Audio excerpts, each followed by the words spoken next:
Halo, assalamualaikum warahmatullahi wabarakatuh. Kembali lagi bersama saya Bang Mimin di channel Musik Official Story Crew 02.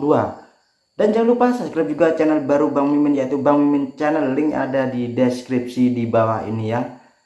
Mohon maaf ada keterlambatan upload ya. Tadi padahal saya sudah upload ya untuk bab 4224 hingga bab 4231. Sekarang Mimin akan menyusulkan bab 4232 hingga bab 4244.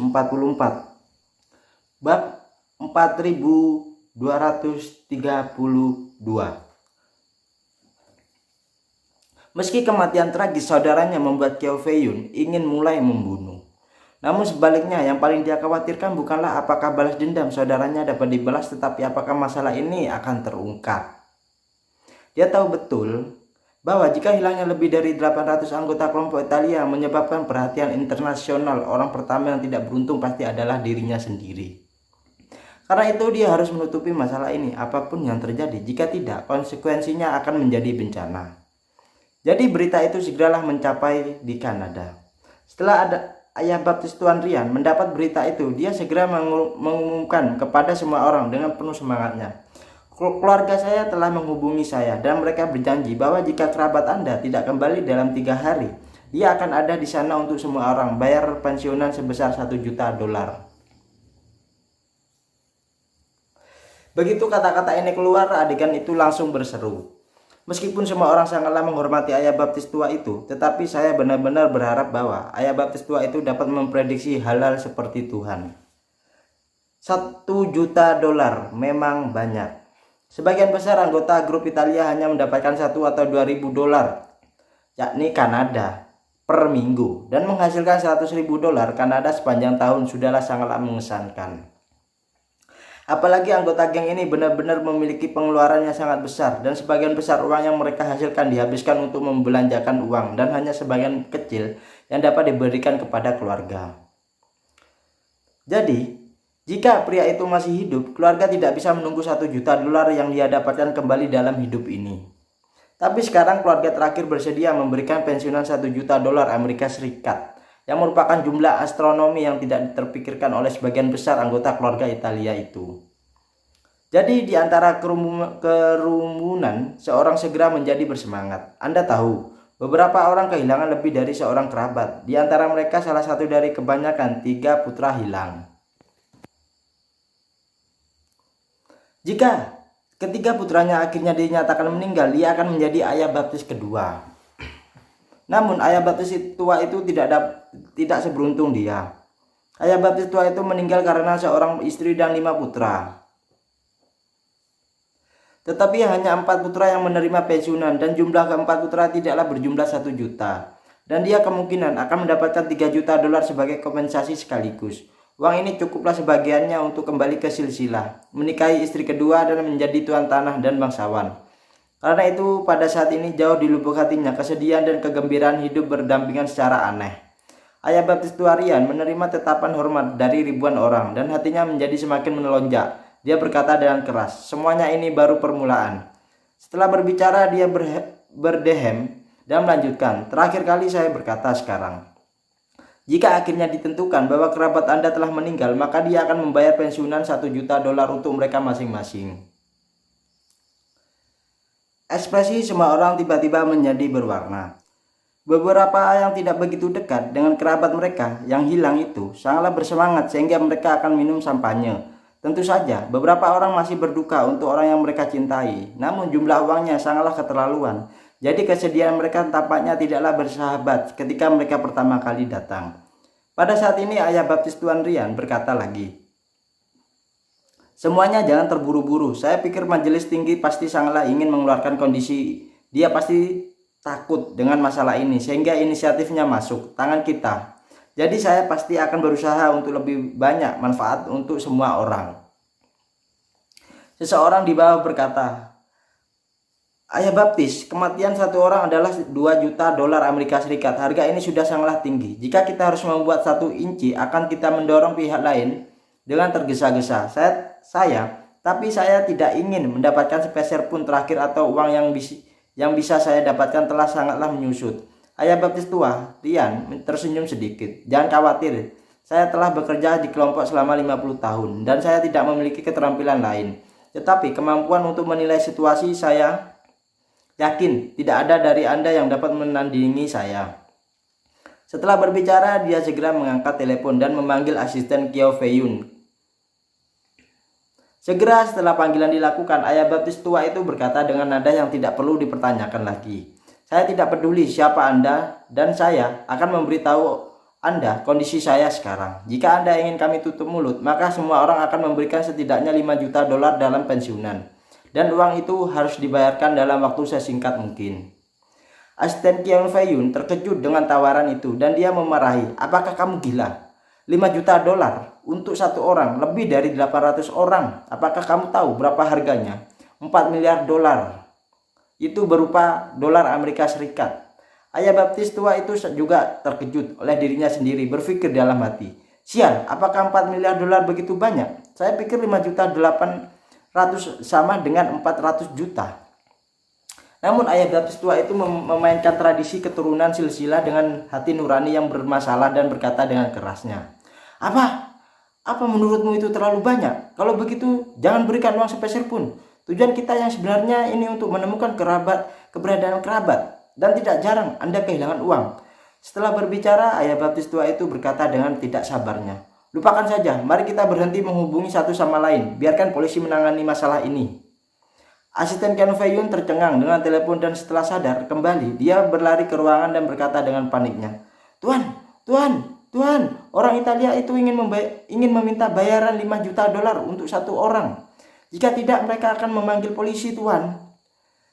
Kiao Feiyun terkejut. 5 juta? Kepala Kiao Feiyun langsung berdengung dan dia berkata, apakah bajingan ini gila? 5 juta, bagaimana mereka bisa mengatakannya dengan mudahnya?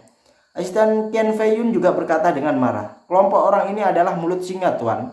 820 orang. Jika kompensasinya 5 juta per orang, kita harus menyiapkan uang tunai 4,1 miliar, Tuan. Dan itu masih dolar Amerika Serikat. Dia melanjutkan dan mengutuk Tuan muda tertua. Orang-orang ini bukanlah pria dan wanita yang baik-baik sama sekali, Tuan. Anggota keluarga mafia, beberapa banyak orang yang baik di sana bisa ada. Kiao Feiyun menggertakkan giginya dan berkata, saya tahu mereka tidak memiliki burung yang bagus, tetapi masalahnya adalah jika mereka benar-benar memilih untuk memanggil polisi, kita akan berada dalam masalah besar. Negara maju mana yang pernah Anda dengar lebih dari 800 orang hilang dalam semalam?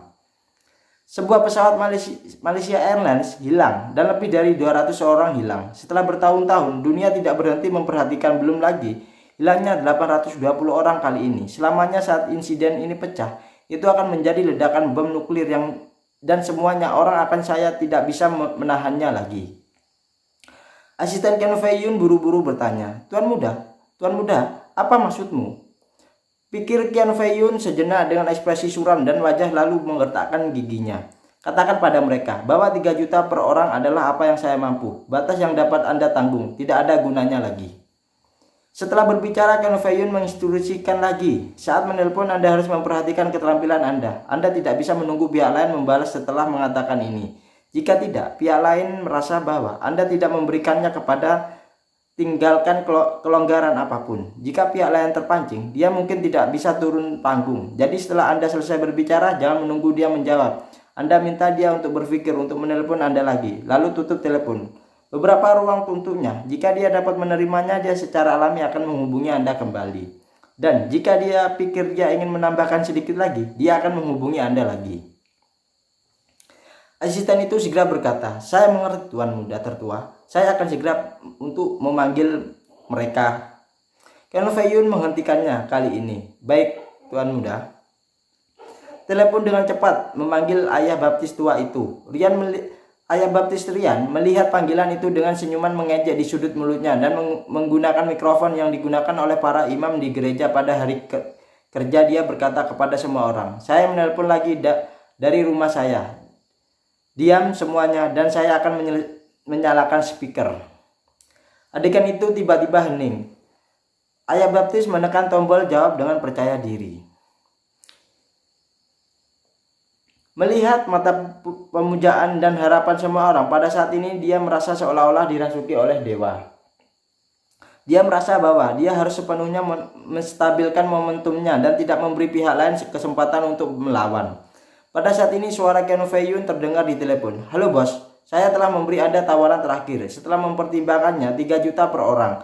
Selain itu tidak ada lagi uang, Anda bisa baik-baik saja. Pikirkan tentang itu. Lalu telepon saya lagi." Sebelum 5 kata memanggil kembali, selesai Rian langsung berteriak ke telepon. "Jangan ganggu aku dengan ini. Kataku 5 juta dolar. Tidak kurang, tidak lebih. Jangan bicara sama sekali. 5 putra sudah mati. Apakah Anda pikir saya akan menganggap serius uang? Pergi dan beritahu tuanmu." Dan saya hanya memberinya 3 menit dan dia tidak akan menjawab. Dan saya dalam waktu 3 menit, saya segera membawa ribuan anggota keluarga di tempat kejadian untuk kantor polisi untuk melaporkan kejahatan itu.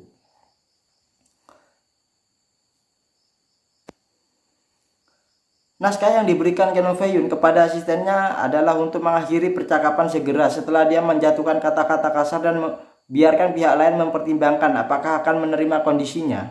Tetapi tidak ada yang mengira bahwa ayah baptis tua itu melakukan serangan balik dalam sekejap. Dan dalam satu kalimat situasinya benar-benarlah terbalik. Ketika Keanu Fei-yun mendengarnya mengatakan bahwa ada ribuan anggota keluarga di tempat kejadian itu, jantungnya hampir melompat keluar dari tenggorokannya.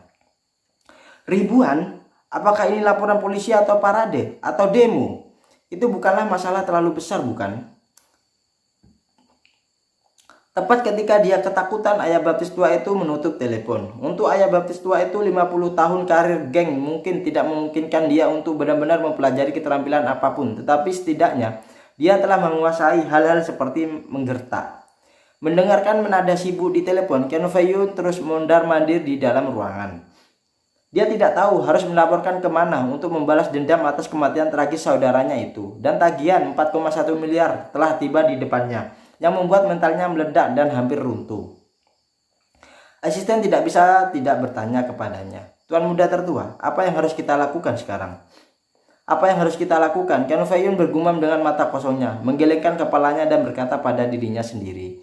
"Saya tidak tahu harus berbuat apa. Fei-yu, saya masih tidak tahu bagaimana memberitahu keluarga saya tentang masalah ini. Apalagi bagaimana menyelesaikan kompensasi yang lebih dari 4, miliar yuan." Asisten itu berpikir untuk sambil menggertakkan giginya dan bertanya, "Apakah Anda ingin memberi mereka lebih banyak lagi?" "Hah? Memberi tambah?" Keanu Fei-yun bertanya kembali. "Menurut Anda, berapa yang pantas?" Asisten itu berpikir sejenak lalu berkata, "Saya pikir 500 lebih." Keanu Fei-yun menggelengkan kepalanya dan berkata dengan cemberut, Tidak mungkin, aku akan melakukannya. Tidak mungkin, aku akan melakukannya atau menambahkannya. 500 ribu, bunga akan membuat segalanya lebih mudah, tetapi pihak lain pasti tidak akan setuju. Dia sudah menebak kelemahanku dan dia tahu itu aku tidak bisa menawarnya lagi."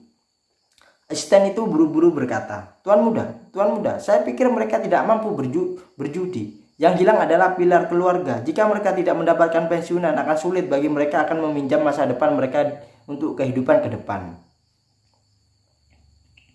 Keanu Fei-yun menggertakkan giginya dan berkata, "Kamu tidak mengerti, dia pihak kita. Kekuatan pengambilan keputusan ada di tangan saya, tetapi dia di pihak mereka.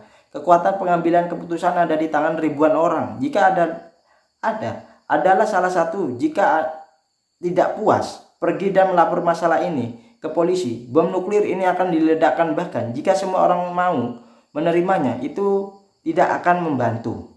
Asisten itu tiba-tiba menyadarinya. Meskipun pihak lain hanya memiliki 1 orang yang berhubungan dengannya, di belakangnya ada sekelompok ribuan orang. Ketika dia membuat syarat atas nama ribuan orang, syarat ini pasti disetujui oleh semua orang. Namun begitu kondisi ditekan ribuan orang ini, mungkin tidak dapat mencapai konsensus dengannya. Jadi begitu, terjadi kesalahan, semuanya benar-benar di luar kendali. Memikirkan hal ini dia hanya bisa dengan ragu bertanya, "Tuan muda tertua, lalu apa yang harus kita lakukan, Tuan? Haruskah kita berjanji kepada mereka? Mereka hanya memberi kita 3 menit untuk memikirkan itu, Tuan." Pada saat ini, Keanu Fei-yun telah dipengaruhi oleh beberapa emosi negatif yang kuat, disiksa sampai meledak. Dia telah belayar mulus dalam hidupnya dan dia belum pernah mengalami kesulitan seperti itu. Dan dia tidak tahu apa yang harus dia lakukan untuk sementara waktu ini. Namun waktu berlalu, menit demi menit berlalu. Melihat bahwa ada kurang dari 30 detik tersisa dalam hitungan mundur, 3 menit Qian Fei Yun menggempalkan tangannya erat-erat, mengatupkan giginya dan meraung, berjanjilah padanya. Meskipun asisten itu juga merasa sangat sakit, dia tahu tidak ada cara lain untuk melakukan saat ini. Begitu segera disebut ayah baptis tua itu. Ayah baptis tua dengan ribuan orang sedang menunggu telepon berdering lagi.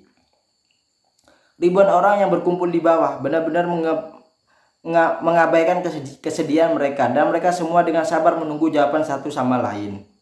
Mereka tidak menyangka bahwa ayah baptis tua itu berani mengeluarkan tawaran 5 juta. Tetapi ketika ayah baptis tua itu memanggil jumlah ini, mereka semua berharap dalam hati mereka bahwa masalah itu akan diselesaikan. Tepat ketika 3 menit hampir berakhir, ponsel ayah baptis tua itu berdering lagi. Ekspresi semua orang dipenuhi dengan kegembiraan dan yang instan, dan semua orang menggepalkan tangan mereka tanpa sadar, hanya menunggu hasil akhirnya. Pada saat ini ayah baptis tua itu dengan tidak tergesa-gesa menekan tombol dan mengucapkan sepatah kata pun dengan suara dingin. Berbicaralah. Asisten Qian Fei Yun melalui telepon sudah merasakan tekanan dari ayah baptis tua itu. Dia hanya bisa menggigit peluru dan berkata, "Bos, kami telah menyetujui permintaan Anda, tetapi Anda harus menjamin bahwa tidak ada yang bisa memanggil polisi tentang masalah ini." Wajah semua orang di antara hadirin langsung dipenuhi dengan kegembiraan. Dapat dilihat bahwa mereka semua mencoba yang terbaik untuk bersabar agar tidak bersorak ketika ayah baptis tua itu berbicara dengan pihak lain.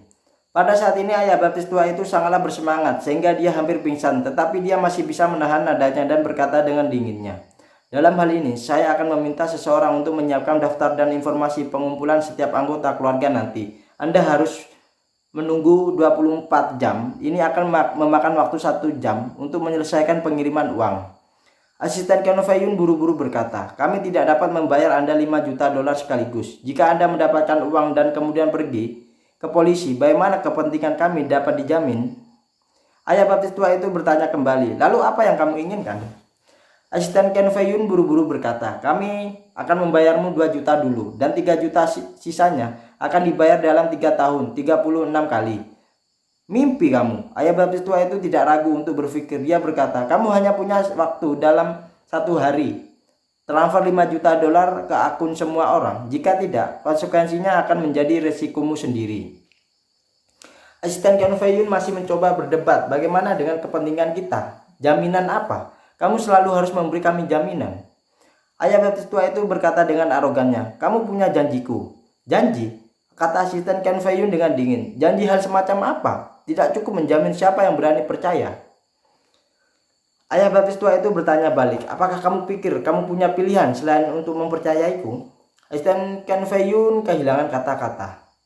Di sisi lain, Qian Fei Yun tampaknya telah menyerah dan melambaikan tangan ke Qian Fei Yun. Asisten Qian Fei Yun harus menggertakkan giginya dan berkata, Oke.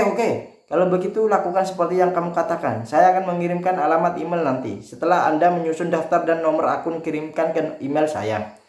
Selain itu, saya membutuhkan setiap orang yang hilang anggota keluarga personil merekam video untuk mencegah uang jatuh ke kantong orang lain. Oke, ayah baptis tua itu menahan keinginannya untuk bersorak dengan keras dan berkata dengan dinginnya, "Kirimkan saya alamat emailnya, dan aku akan siap untuk mengirimkan semuanya." Setelah mengatakan itu, dia menutup telepon. Saat dia menutup telepon, dia bersorak dengan penuh semangat. Mereka setuju, dan mereka setuju semua. Ada lautan kegembiraan di antara hadirin, dan sorak-sorak itu hampir menjungkir balikkan gereja. Beberapa orang bahkan tidak bisa menahan kegembiraan mereka. Mereka bersorak keras dan melompat ke tempat kegembiraan mereka melampaui kata-kata. Ayah baptis tua itu kesurupan untuk sementara waktu. Dia melihat kerumunan yang bersemangat dan bersukaria di bawah panggung, dan tiba-tiba merasakan perasaan di luar kendali dan kebingungan. Samar-samar dia ingat bahwa di tahun 2006, ketika tim sepak bola pria Italia memenangkan Piala Dunia, kegembiraan orang-orang ini tampaknya lah sama. Bahkan itu mungkin kurang menarik daripada sekarang. Pria tua yang kehilangan ketiga putranya akan menjadi orang kedua dari ayah baptis tua itu, tersipu dan berteriak dengan penuh semangat, 5 juta untuk 1 orang. Lalu bukankah itu berarti saya punya 3? Bisakah Anda dapatkan 15 juta? Seorang segera memarahinya. Albert, kamu brengsek, jangan lupa itu adalah nyawa ketiga putramu. Albert bertanya dengan suara dingin. Apa maksudmu, Pippen? Saya melihat bahwa Anda sangatlah bersemangat sekarang, dan sekarang Anda datang untuk memarahi saya. Apakah Anda pikir Anda telah kehilangan seorang putra, dan Anda hanya bisa mendapatkan 5 juta? Yang terlalu rugi. Kamu, jika aku tahu, ini akan lebih baik untuk membiarkan kedua putrimu bergabung dengan grup lebih awal. Tidak tahu bagaimana menanggapi untuk sementara waktu. Jadi, dia hanya bisa berkata dengan marahnya, saya ingin mereka bergabung dengan grup. Tetapi grup memiliki peraturan pada saat itu, bahwa wanita tidak diizinkan untuk berpartisipasi dalam urusan grup. Salahkan Dinocio, sialan itu.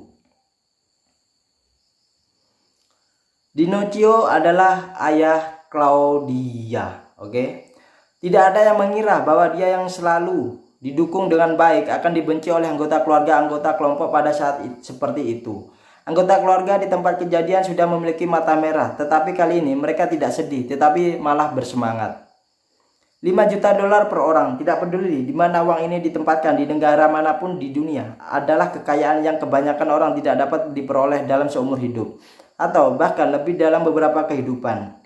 Jumlah uang yang begitu besar membuat setiap anggota keluarga di tempat kejadian sulit untuk mengendalikan ekstasi di hati mereka. Di industri lain akan sulit bagi ribuan anggota keluarga untuk disuap dengan uang. Tetapi di dunia geng, kerabat ini akan melakukan pekerjaan yang baik atas kematian tragisnya sampai batas tertentu sejak anggota keluarga mereka bergabung ke geng. Geng persiapan mental untuk pergi keluar. Selain itu, tingkat kematian dari pekerjaan geng itu sendiri sangatlah tinggi, dan akan selalu ada kematian tragis dari kenalan sesekali. Jadi semua orang sedikit lebih mati rasa. Justru karena inilah semua orang memandang rendah kematian kerabat mereka. Sekarang kompensasi 5 juta dolar tidak hanya cukup untuk memenangkan mereka masing-masing, tetapi juga sepenuhnya menutupi kesedihan batin mereka, sehingga mereka masing-masing dapat dengan senang hati menerima kondisi ini tanpa ragu-ragu. Jadi dalam sorak-sorak ini semua orang mencapai konsensus sederhana, yaitu dapatkan uang dan tutup mulut. Juga banyak sudah berpikir untuk meninggalkan Kanada.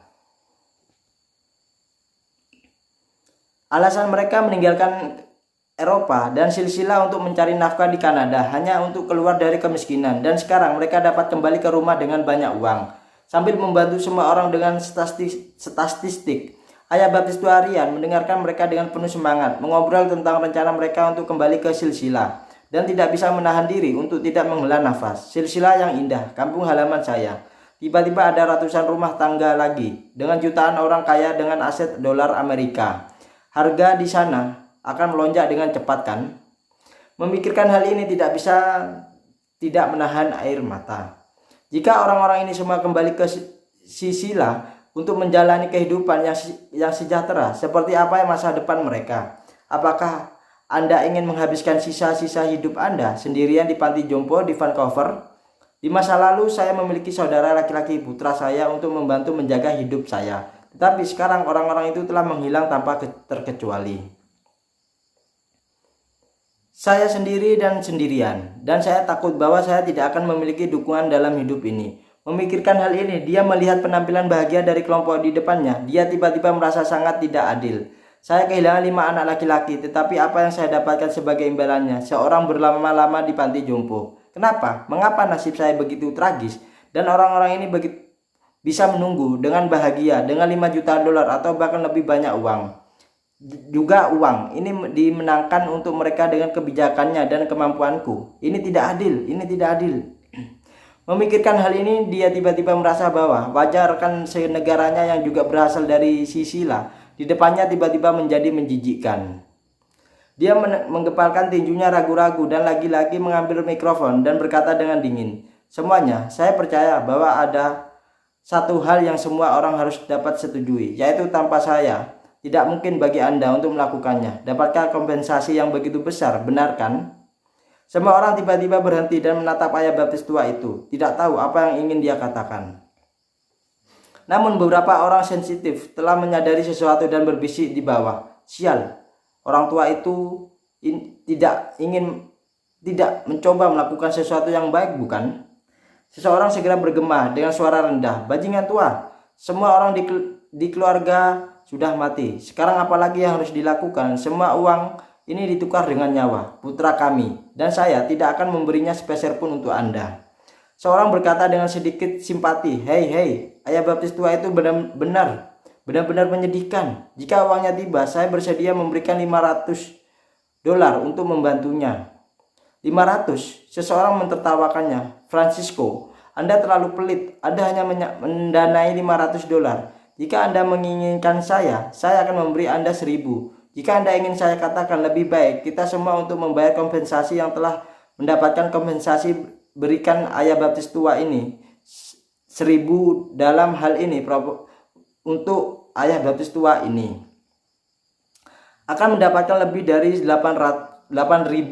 Cukup baginya untuk pensiun sendirian. Dan berkata dengan suara dingin, jika dia mengatakan itu, dia bisa mendapatkan 800.000 hanya dengan lip service. Kenapa? Nyawa anakku hanya ditukar dengan $5 juta.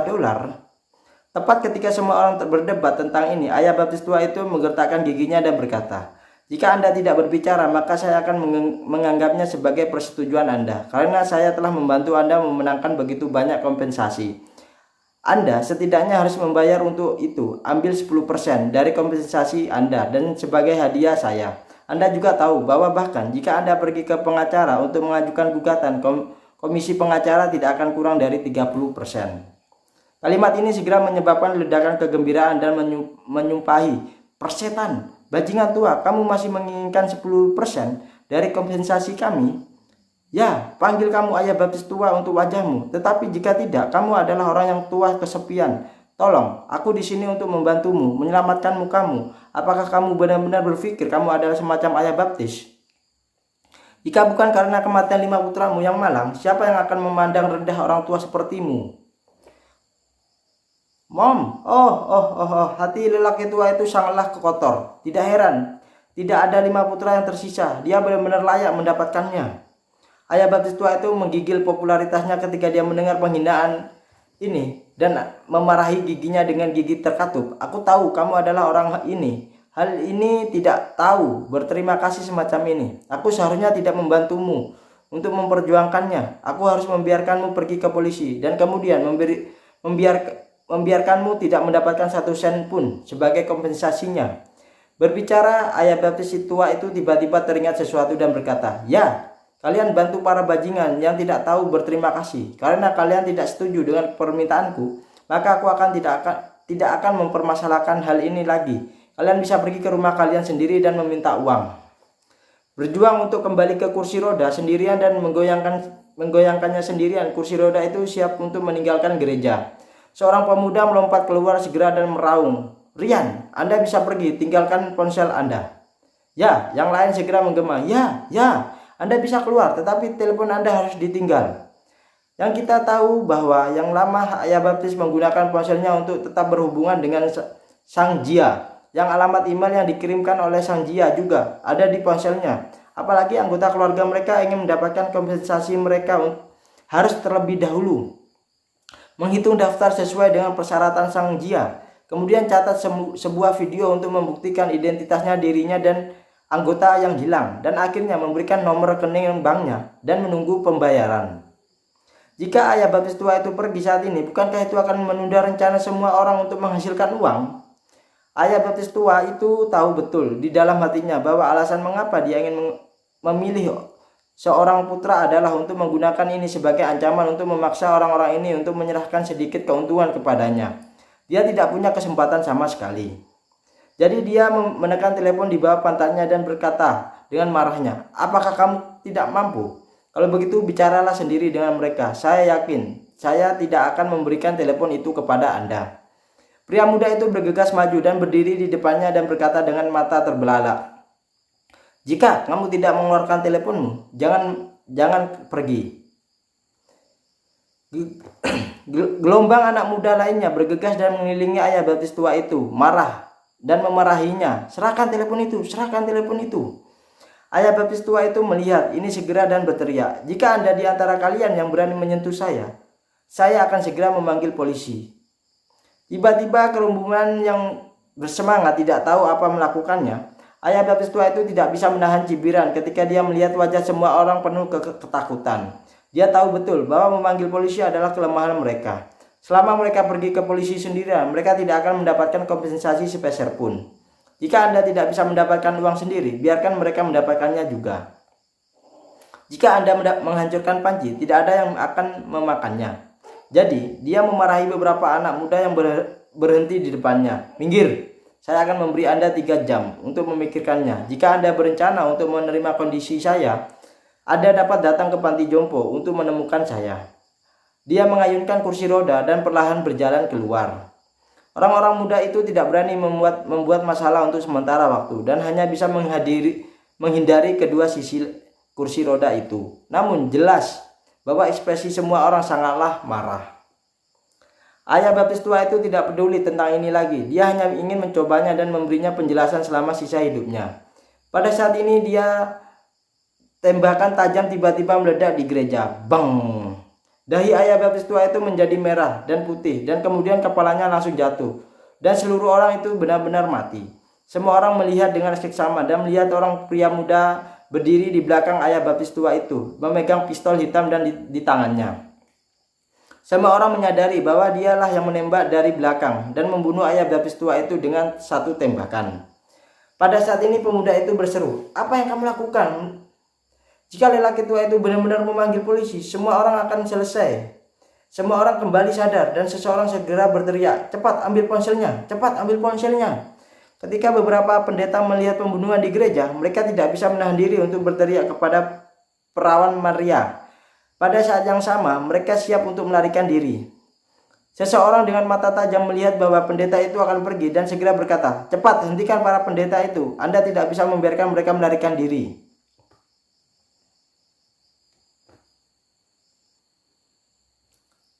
Di depan uang, keluarga dan imam tidak lagi layak disebut. Meskipun Ryan yang tertembak dihormati sebagai ayah baptis ini lebih seperti citra mafia dalam film The Godfather, dan maknanya bagi semua orang lebih seperti penantua yang gengsi. Karena itu membunuh Ryan hanya bisa dianggap sebagai pengkhianat terhadap iman ya, bukan pengkhianatan terhadap iman.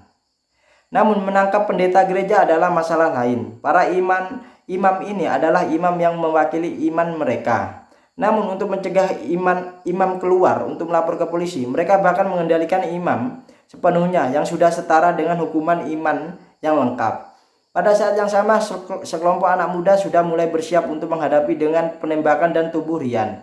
Untungnya semua orang adalah kerabat mafia yang mereka akrab dengan hal semacam ini. Jadi seorang segera merumuskan rencana yang sempurna. Pertama, mereka akan membersihkan tubuh Ryan dan serta semua darah di jaringan otak di tempat kejadian itu. Kedua, mereka akan menggunakan asam kuat untuk membersihkan tempat darah terciprat itu. Dan pada saat yang sama menggunakan asam kuat untuk menghancurkan tubuh Ryan, sidik jari dan wajah. Kemudian seorang harus mencabut semua gigi Ryan. Karena dikatakan Ryan memiliki gigi palsu khusus di dokter gigi. Dia pasti meninggalkan catatan gigi lengkap di dokter gigi. Catatan gigi sebenarnya seperti sidik jari. Gigi setiap orang adalah unik. Di bidang forensik, ini juga merupakan kunci untuk menverifikasi karakteristik identitas. Hasil terbaik dari hal ini adalah bahwa setelah tubuh dikuburkan tidak akan pernah ditemukan lagi. Tetapi tidak masalah jika dia ditemukan, semua elemen dihancurkan. Bahkan jika dia tidak ditemukan akan sulit untuk menginformasi identitas aslinya itu. Dengan cara ini rahasianya bisa disembunyikan dengan baik. Jadi setelah melakukan hal ini, mereka harus memikirkan dengan matang di mana akan menguburkan jenazah ini. Semua anggota geng tahu bahwa membunuh itu tidak sulit dan mengubur mayat adalah pertanyaan universitas yang sebenarnya. Sebab kualitas penguburan jenazah secara langsung menentukan apakah kasus tersebut akan terungkap. Pemakamannya tidak baik setelah hujan, tubuh bisa terbuka dengan sendirinya. Kalaupun terkubur dengan baik, beberapa tahun kemudian jika ada proyek konstruksi besar atau jika ada yang peduli menemukannya, meski hanya tinggal seengkok tulang, tetap akan menjadi perkara pidana yang akan diajukan ke pengadilan dan penyelidikan. Karena itu semua orang khawatir untuk sementara waktu tentang cara mengubur mayat ini. Tepat ketika semua orang bingung, seorang pria parubaya berdiri dan berkata, "Ibuku meninggal karena sakit. Dia baru saja dimakamkan kemarin. tanah di kuburan itu sendiri baru diisi. Jika Rian dimasukkan ke dalam peti mati ibuku, kemudian diisi ulang tanah dan kembalikan ke keadaan semula, itu pasti tidak akan menimbulkan kecurigaan siapapun. Mata semua orang bersinar-sinar dan kemudian ada sorakan. Seorang mengacungkan jempol, "Kamu jenius." Semua orang mengira itu ide yang berlian, tetapi orang yang mengusulkan ide itu berkata, "Semuanya, Anda juga tahu bahwa hal semacam ini tidak menghormati ibu saya dan saya yang sudah meninggal. Jadi saya harap semua orang dapat melihat ini dan memberikan beberapa kompensasi spiritual." Berbicara tentang ini, dia buru-buru menjelaskan, "Jangan khawatir, semuanya saya tidak akan sebesar Rian. Beri saya $500 dari setiap keluarga." $500 tidak banyak. Kita semua orang berkumpul, mereka langsung setuju. Jadi ayah baptis tua Rian itu akhirnya memiliki tujuan akhir. Ketika ribuan anggota keluarga dari kelompok Italia sepenuhnya mengendalikan situasi di gereja, tubuh Kyaw Fei-yun dibawa kembali ke Seattle dari laut dengan pesawat amfibi. Selama penerbangan kembali ke Seattle, Kyaw Fei-yun masih sedikit bingung. Adik laki-lakinya sudah mati dan $4,1 miliar akan segera hilang. Saat ini yang paling dia takuti adalah dia tidak bisa menutupinya. Masalah ini benar-benar tidak dapat ditutupi. Saya khawatir saya hanya dapat menghilang dari dunia ini sepenuhnya. Jika tidak, para VIP yang memiliki banyak perbuatan kotor dan mereka pasti tidak akan membiarkan mereka pergi.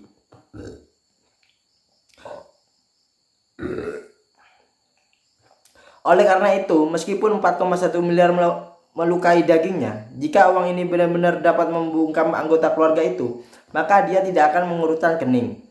Lebih dari 1 jam kemudian jenazah tiba di Seattle. Kyaw Fei-yun takut orang tuanya tidak dapat menerimanya untuk sementara waktu, jadi dia tidak berani mengirim jenazahnya pulang, tetapi mengirimnya ke rumah duka terlebih dahulu. Setelah itu dia secara pribadi pergi ke rumah duka untuk melihat saudaranya untuk terakhir kalinya. Atas kematian Kyaw Fei-yun sangatlah menyesal dalam hatinya.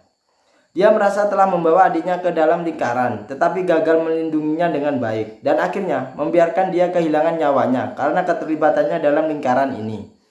Saat ini dia melihat tubuh Kyaw Fei-yun di rumah duka. Dia tidak bisa mengendalikan seluruh tubuhnya lagi dan menangis keras sambil memeluk Kyaw Fei-yun. Pemeriksaan yang diundang oleh Kyaw Fei-yun buru-buru melangkah maju untuk menariknya dan berkata, "Tuan Kyaw, Anda harus mengendalikan emosi Anda. Jangan terlalu sedih dan sebaiknya Anda tidak menyentuh tubuh Tuan ketiga. Saya akan mencoba yang terbaik. Mari kita lihat apakah ada petunjuk yang berguna." Kyaw Fei-yun kemudian melepaskan tubuhnya saudaranya, mundur selangkah menyeka air matanya dan tersedak. "Pastikan untuk mencari tahu untukku dan jangan lepaskan semua petunjuk." "Oke, Tuan." Koroner dengan cepat dengan hormat setuju. Kemudian datang otopsi yang sangat rinci. Penyebab kematian Kyaw Fei-yun adalah shock di jantung dan kehilangan banyak darah. Dokter forensik menyimpulkan urutan penembakan Kyaw Fei-yun berdasarkan kondisi setiap luka dan perubahan halus pada tubuh di dekat luka itu. Jadi dia berkata kepada Kyaw Fei-yun, "Tuan muda tertua, menurut analisis saya, Tuan muda ketiga harus menjadi yang pertama ditembak di kaki kanan, lalu kaki kiri. Dan bagian pribadinya luka tembak di jantung dan adalah cedera fatal dan secara alami datang terakhir." Kyaw Fei-yun bertanya kepadanya, "Mengapa tembakan di kaki kanan dulu?" Dokter forensik menjawab, "Karena ketika Tuan muda ketiga ditembak di kaki kanan, otot-ototnya relatif longgar dan sepertinya dia tidak siap untuk dipukul secara langsung, tetapi kaki kirinya yang dipukul. Ketika dia ditembak, otot-ototnya jelas lebih tegang daripada kaki kanannya. Dapat dilihat bahwa dia sudah bersiap sebelum ditembak di kaki kiri. Dapat dilihat bahwa kaki kanan berada di depan dan kaki kiri ditembak di belakang. Gigi telah hilang. Awalnya berspekulasi bahwa pihak lain pasti telah menjatuhkannya dengan tangan kosong." Berbicara tentang ini, dokter forensik berhenti sejenak dan menambahkan, "Tuan muda tertua, menurut pendapat saya, yang ketiga Tuan muda masih hidup selama masa hidupnya. Pada saat yang terakhir dia pasti telah disiksa secara tidak manusiawi oleh pihak lain dan pihak lain harus berusaha mendapatkan beberapa informasi dari mulut Tuan ketiga." Ketika Kyaw Fei-yun mendengar ini, hatinya segera diperketat. Sebelumnya karena berita itu datang terlalu tiba-tiba dan sekelompok orang Italia itu menipunya lagi, pikirannya sama sekali tidak dapat memikirkan hal semacam ini secara komprehensif. Setelah ingat oleh dokter forensik, dia sangat ketakutan sehingga berkeringat dingin. Jika dia memberitahu pihak lain informasi sebelumnya saudaranya meninggal, apakah pihak lain akan menargetkannya selanjutnya? Lagi pula pria ini kejam, membunuh adik laki-lakinya dan seluruh kapal orang, dan membuat lebih dari 800 anggota kelompok Italia menghilang tanpa jejak. Dari sini dapat disimpulkan bahwa kekuatan pihak lain jauh lebih unggul dari dirinya sendiri. Jika pihak lain menemukannya, dia mungkin tidak bisa melawan sama sekali. Selain itu, karena pihak lain telah membunuh begitu banyak orang, tidak ada alasannya untuk benar-benar berhenti setelah membunuh orang-orang ini. Sebagai dalang di balik layar, dia pasti ada berada di daftar pembunuh pihak lain berikutnya. Memikirkan hal ini, dia segera mengeluarkan ponselnya dan ingin memanggil VIP nomor 1 untuk meminta bantuan. Namun begitu dia mengangkat telepon, dia langsung menyerah karena dia menyadari bahwa jika VIP nomor 1 tahu bahwa dia berada di luar kendali situasi ini, dia mungkin tidak akan memilih untuk membantu dirinya sendiri dan mungkin akan memilih untuk bunuh diri terlebih dahulu untuk melindungi dirinya sendiri. Jadi dia memutuskan untuk menutup masalah ini apapun yang terjadi dan tidak memberitahu VIP-nya tentang hal ini. Tepat ketika dia hendak meletakkan teleponnya, telepon tiba-tiba berdering. Di layar kata-kata VIP 001 ditampilkan. Dia sangat gugup dan dengan cepat menelepon tombol jawab, berpura-pura tenang dan hormat dan bertanya, "Tuan Fei, apa permintaan Anda?"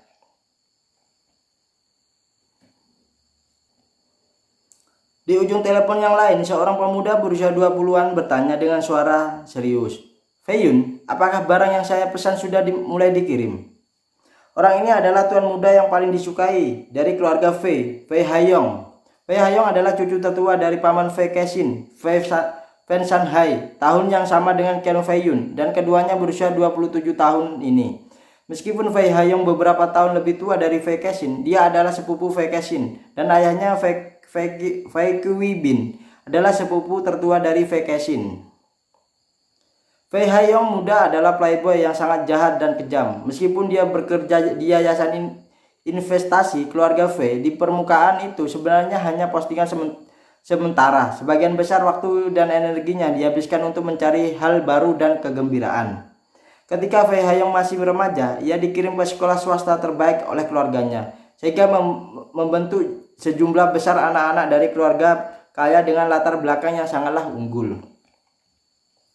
Beberapa anak dari keluarga kaya berkumpul untuk belajar bagaimana menghasilkan uang dan bagaimana mencapai karir mereka sendiri. Tetapi ada juga anak-anak dari keluarga kaya raya yang berkumpul dan berpikir tentang bagaimana menemukan kesenangan dan kegembiraan.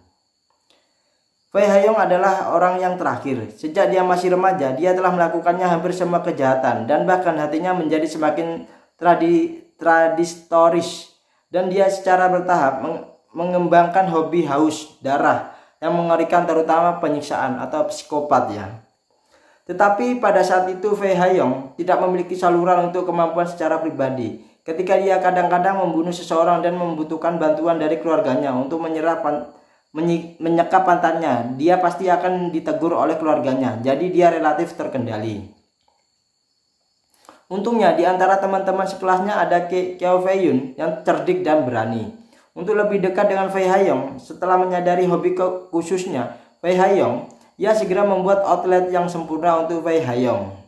Di masa lalu, Fei Haiyong perlu memilih mangsanya sendiri, menipu mangsanya sendiri, dan setelah membunuh brutal, dia perlu menemukan cara untuk menangani mayat itu sendiri.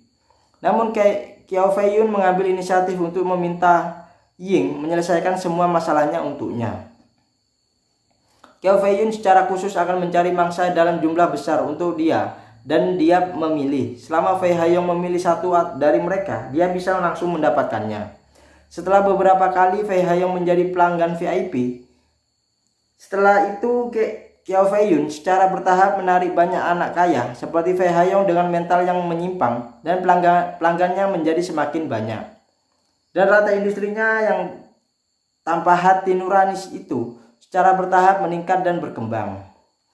Dia secara khusus membangun tempat khusus untuk orang-orang seperti Fei Haiyong itu, yang tidak hanya memungkinkan orang-orang ini untuk melampiaskan keinginan hewaninya mereka dengan mudah, tapi juga menyelesaikan semua kekhawatirannya mereka untuk mereka sendiri dan menangani mayat dan bukti dengan mulus.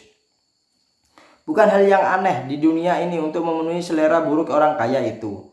Di beberapa negara Afrika selalu ada bisnis legal membayar untuk berburu dan membunuh hewan liar yang disayangi. Orang kaya di Eropa dan Amerika Serikat yang suka berburu pergi ke Afrika untuk berburu hanya untuk memuaskan hobi berburu mereka. Seekor singa seharga 20.000 dolar, seekor gajah seharga 30.000 dolar, dan seekor badak seharga 50.000 dolar. Hewan-hewan langka di Afrika itu telah lama dijadikan perantara bagi orang kaya untuk menembak dan menikmatinya. Kebiasaan buruk beberapa orang kaya telah menyentuh langit-langit di sini, tetapi langit-langit beberapa orang kaya jauh lebih tinggi dari ini. Hobi mereka jauh lebih kejam daripada berburu hewan langka. Bagi mereka bersedia membayar 10 kali lipat, 20 kali lipat, atau bahkan 100 kali lipat atas dasar 50.000 dolar. Tetapi mangsanya harus diubah dari badak menjadi manusia hidup. Itu juga mereka lebih bersedia membayar harga yang lebih tinggi untuk memastikan mereka tidak mendapatkan masalah setelahnya. Sederhananya, kebutuhan mereka adalah kehabisan uang paling banyak, melakukan hal-hal yang paling beracun, dan tidak memiliki konsekuensinya. Dan yang terbaik dari Kyaw Fei Yun adalah memenuhi semua kebutuhan mereka. Pada saat ini Kyaw Fei Yun mendengar pernyataan Fei Haiyong tentang barang tersebut dan segera menyadari bahwa barang yang dia bicarakan adalah gadis muda bernama Li Xiaofen. Di antara kelompok gadis yang diambil oleh saudara ketiga Kyaw Fei Yun di laut tadi, Fei Haiyong langsung jatuh cinta pada Li Xiaofen. Ini dalam kumpulan materi yang dikirimkan beberapa hari yang lalu. Jadi dia rela membayar banyak uang untuk membelinya dari Kyaw Fei Yun. Seperti biasa, Fei Haiyong pasti akan mengambil kesempatan ini untuk menghasilkan uang terlebih dahulu. Bagaimanapun, apa yang dia berikan adalah layanan, dan itu wajar bagi pelanggan untuk membayar layanan. Namun beberapa waktu lalu Fei Haiyong benar-benar hebat. Kakeknya Fei Shanhai yang telah menjadi pangeran selama beberapa dekade akhirnya membunuh kakek buyutnya dan naik tahta dengan lancar. Ini juga berarti ayah Fei Haiyong telah menjadi pangeran baru dari keluarga Fei. Dan Fei Haiyong di jalan untuk menjadi kepala keluarga Fei juga naik ke tingkat lebih tinggi, dan dia hanya selangkah lagi dari pangeran keluarga Fei.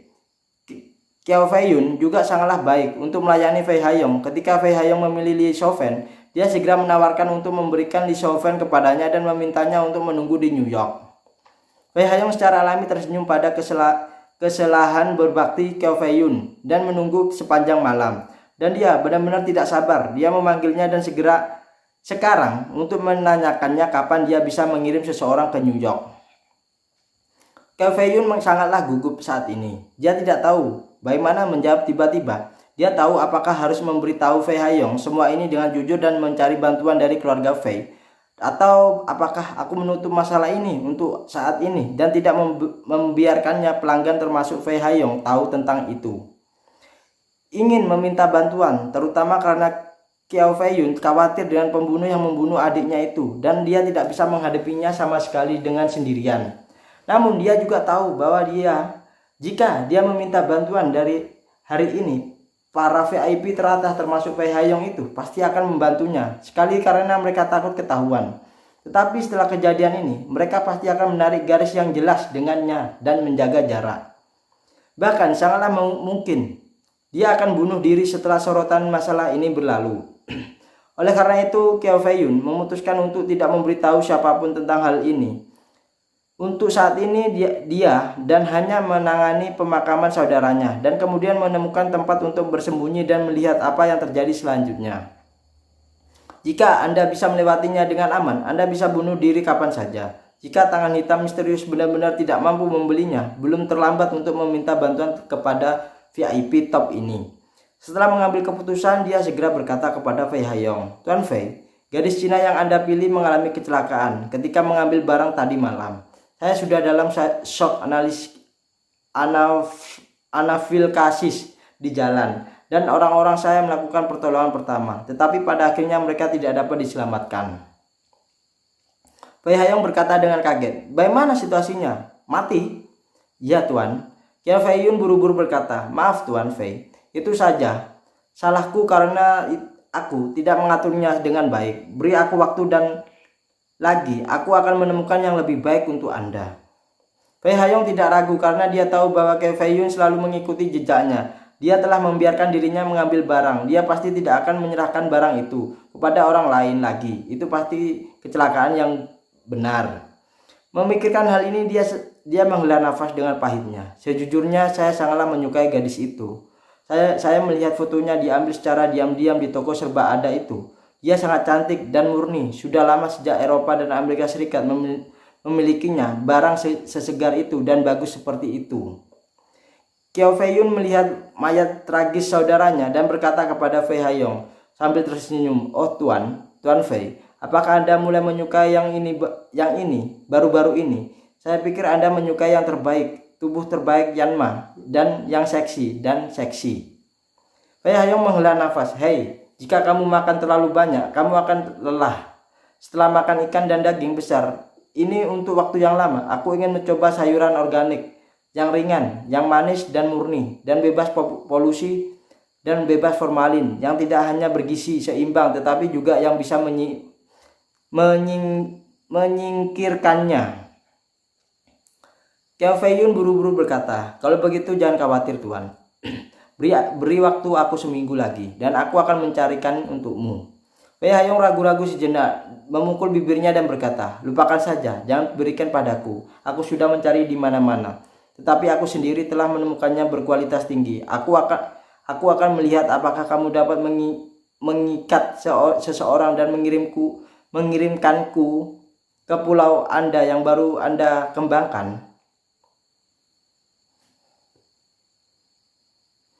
Ketika Qiao Feiyun mendengar ini, dia segera bertanya dengan rasa ingin tahu, "Tuan Fei, wanita mana yang Anda sukai? Tolong beritahu saya informasi dasarnya, dan saya akan membiarkan orang menyelidiki lintasan terlebih dahulu. Mari kita lihat apakah ada kesempatan untuk memulai. Selama karena ada kesempatan, bahkan jika dia adalah putri dari keluarga kerajaan, dari negara manapun, aku pasti akan mendapatkannya untukmu." Fei Haiyong tertawa dan langsung berkata, Feiyun, itu pasti kamu."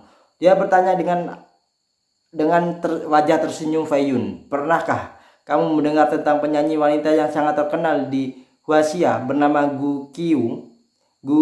Dari keluarga Gu. Gu Qiuyi." Qiao Feiyun tercengang dan berkata, "Tuan Fei, kamu tidak bercanda. Kamu Gu Qiu yang kamu suka. Orang Cina juga. Tidak mungkin Qiao Feiyun tidak tahu tentang Gu Qiu. Lagi pula di bidang budaya dan hiburan, Gu Qiu dikenal sebagai cahaya Cina. Dia saat ini adalah salah satu penyanyi Cina paling terpengaruh di dunia. Selain itu, Gu Qiu benar-benar memiliki semua kualitas idola nasional. Tidak hanya sangatlah cantik, tetapi juga sosok yang temperamennya yang unik. Selain itu, dia berbeda dari bintang-bintang yang suka memasang emas di wajah. Mereka dan pura-pura menjadi generasi kedua dan yang kaya raya. Dia adalah generasi kedua orang yang kaya. Keluarga Gu sudah menempati peringkat ketiga di negara ini. Belum lagi, Gu Qiu adalah satu-satunya putri keluarga Gu. Kandungan emas ini jauh lebih kuat daripada generasi kedua yang kaya dari keluarga yang besar dan makmur. Yang lebih langka adalah dia berbeda dari bintang-bintang di industri hiburan yang memiliki semua jenis skandal sepanjang hari dan memiliki banyak sejarah promiskuous. Sejak debutnya, dia tidak memiliki sejarah cinta, dan dia tidak ada skandal, dan tidak ada noda. Dewi sempurna mutlak, idola sempurna. Oleh karena itu, Qiao Feiyun juga merupakan penggemar Gu Qiu. Ketika dia mendengar bahwa Fei Haiyong sebenarnya ingin menyerang Gu Qiu, dan dia terkejut. Fei Haiyong berkata dengan sangat acuh tak acuhnya pada saat ini, "Melihat pria Cina di seluruh dunia, seharusnya tidak ada orang yang tidak bisa memandang rendah Gu Qiu. Dia seharusnya menjadi gunung Everest tertinggi di benak pria Cina. Tentu saja, aku ingin mencari kesempatan satu ciuman dari dia." Qiao Feiyun tiba-tiba kesal dan membenci Fei Haiyong karena dia tidak ingin dewinya jatuh ke tangan Fei Haiyong. Fei Haiyong adalah binatang buas dan dia tidak tahu lebih baik darinya. Jika seorang dewi top seperti Gu Qiu meninggal secara tragis di tangannya, itu pasti penderitaan orang Cina di seluruh dunia. Jadi dia berkata dengan berani, Tuan Fei, identitas Gu Qiu sangatlah istimewa. Dia bukanlah hanya bintang Cina paling terkenal, tetapi aset keluarganya secara konservatif diperkirakan lebih dari 200 miliar dolar. Jika Anda menyentuhnya negatif, ini apakah dampaknya akan terlalu besar? Wei Haiyong bertanya kembali, apakah tidak ada kamu? Selama kamu beroperasi dengan baik, maka dunia hanya akan tahu bahwa Gokyo hilang. Mungkin dia sudah mati, tapi tidak seorang pun akan tahu bagaimana dia mati. Paling-paling itu akan menjadi berita utama untuk sementara waktu. Dan setelah beberapa saat, popularitasnya akan turun dan tidak ada yang akan memperhatikannya lagi. Qiao Fei Yun mendengarkan dengan keringat dingin. Meskipun dia membunuh banyak gadis, kebanyakan dari gadis-gadis itu berasal dari orang biasa, dan bahkan beberapa orang bahkan tidak memiliki rumah.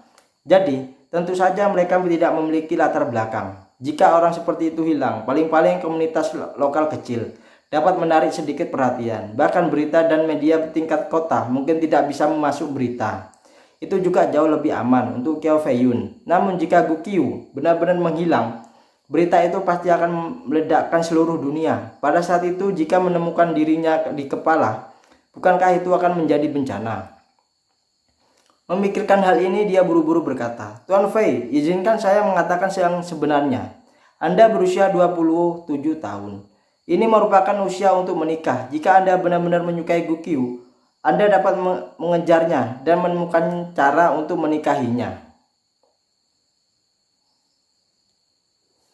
Nah, itu ya untuk The Story of Ye Chen 12 bab dari 4232 hingga bab 4244 ya.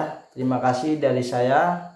Wabillahi taufiq wal hidayah. Wassalamualaikum warahmatullahi wabarakatuh. Jangan sampai sakit hati karena dia, lebih baik dia sakit hati karena kita. Oke. Salam dari Bang Mimin. Selamat malam. Sampai jumpa di video selanjutnya.